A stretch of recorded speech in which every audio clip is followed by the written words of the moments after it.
Chapter 11. The Letter. Jean Valjean, at that moment, was in a state of terrible shock. For the first time in their life together, he and Cosette had quarrelled. She had not wanted to leave the house, but she had eventually obeyed him. They had left quickly at nightfall, bringing their servant, Toussaint, with them, but very little luggage. Cosette had brought her letter-case and blotter with her, Valjean his box of child's clothing, and the old National Guard uniform which all respectable men possessed, and which he had worn under a previous identity. In their new house they went to bed in silence. Cosette, however, did not leave her bedroom the next day, and Jean Valjean had dinner alone.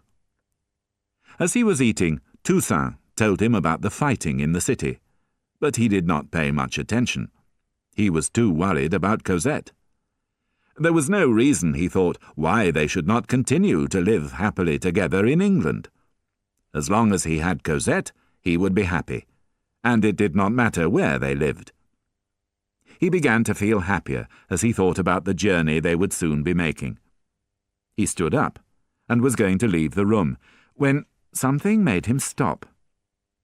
He glanced again at the mirror.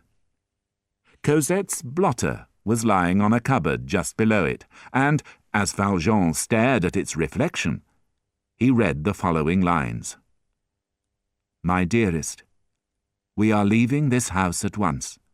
We go tonight to number 7, Rue de l'Homme Armé, and in a week we shall be in England.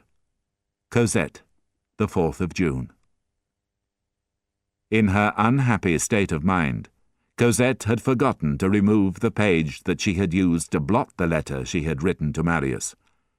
She had left it on the cupboard, and the mirror, reflecting the backwards handwriting, made the message clearly visible.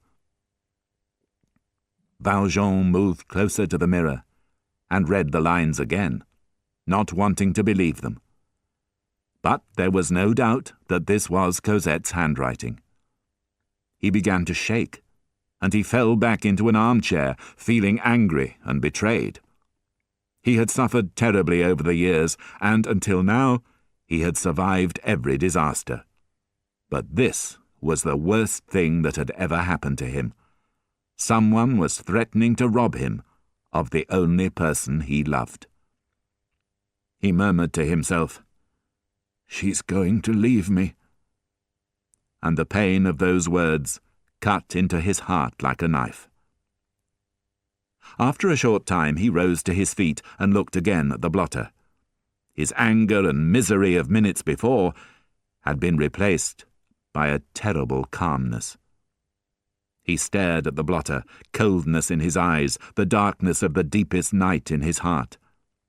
He remembered clearly the young man in the Luxembourg Gardens who had shown such great interest in Cosette, and he was certain that this was the man she had written to.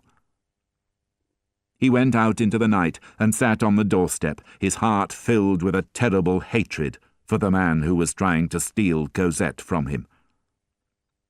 He sat for a long time, listening to the sound of distant gunfire in the city, wondering how to get his revenge, when suddenly he heard footsteps.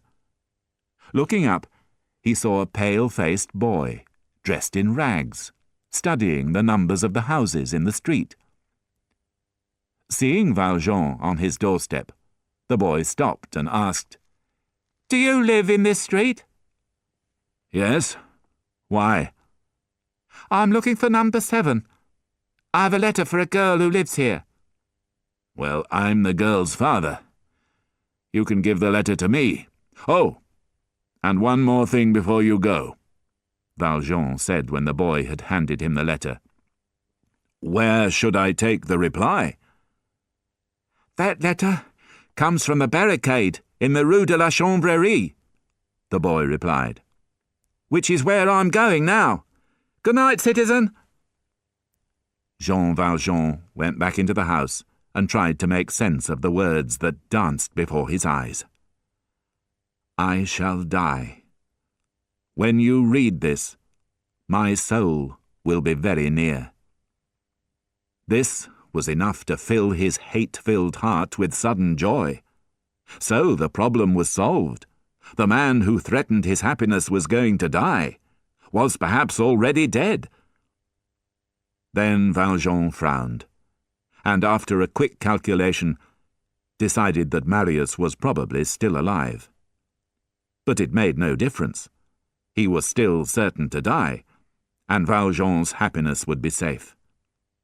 If he kept the letter in his pocket, Cosette would never know what had happened to the other man, and life with her would continue the same as before. What happiness! But his happiness had no sooner returned than it disappeared again in a cloud of despair. In his heart he knew he had no choice. For the sake of Cosette's happiness, he would have to try and save the life of the man she loved, the man he hated more than any other in the world. Half an hour later he left the house, dressed in his National Guard uniform, with a loaded gun and a pocket full of gunpowder, and made his way towards the market district of Paris.